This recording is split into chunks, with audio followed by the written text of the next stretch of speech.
తెలంగాణ ప్రజలను అగౌరవపరిచే విధంగా ప్రధాని నరేంద్ర మోడీ చేసిన వ్యాఖ్యలను వెనక్కి తీసుకోవాలని మాజీ ఎంపీ పొన్నం ప్రభాకర్ కోరారు. తెలంగాణ ప్రజలకు క్షమాపణలు చెప్పిన తర్వాతే తెలంగాణలో అడుగు పెట్టాలని అన్నారు. ఈ మేరకు ఆయన ప్రధానికి బహిరంగ లేఖ రాశారు.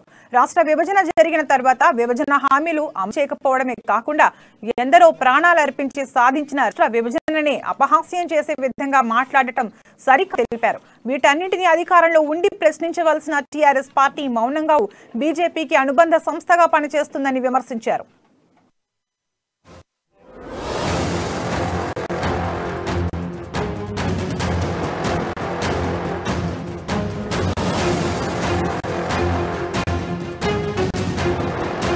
అరవై సంవత్సరాల ఆకాంక్ష, అమరవీరుల త్యాగాలు, అన్ని రాజకీయ పార్టీల అంగీకారం మేరకు ఏర్పడ్డ తెలంగాణ పట్ల ప్రధానమంత్రి గారు అనుచితంగా వ్యాఖ్యలు చేసి తలుపులు వేసి దుదారిన తెలంగాణ తెచ్చుకున్నారన్నటువంటి ప్రధానమంత్రి గారు తెలంగాణలో అడుగుపెట్టే ముందు తెలంగాణ ప్రజలకు క్షమాపణ చెప్పాలని డిమాండ్ చేస్తూ ఉన్నాం.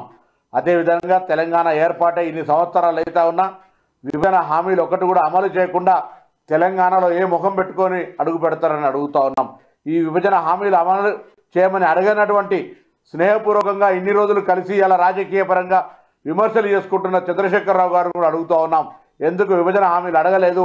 విభజన హామీలు అడగకుండా ఇలా రాజకీయ పరమైనటువంటి విధంగా మీ శత్రుత్వాన్ని ప్రజల ముందు ఎందుకు నెట్టుతా ఉన్నారని అడుగుతాను. దాంతో పాటు ఇలా అయిపోయిన పెళ్లికి బాజాలు మోగించినట్టుగా నరేంద్ర మోడీ గారు రామగుండం ఎరువుల ఫ్యాక్టరీ ప్రారంభించడం లెక్కుంది.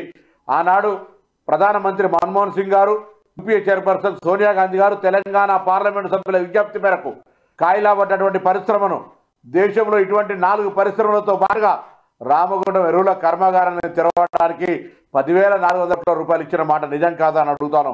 అదేవిధంగా 2013లో జరిగినటువంటి కేబినెట్ సమావేశంలో 5,400 కోట్ల రూపాయలు ఇచ్చి ఈ కర్మాగార పునఃప్రారంభానికి తీసుకున్న చర్యల ఫలితమే కదా గత ఏడాదిన్నరగా ఇక్కడ రామగుండం ఎరువుల కర్మాగారం ఉత్పత్తి చేస్తూ ఉంది.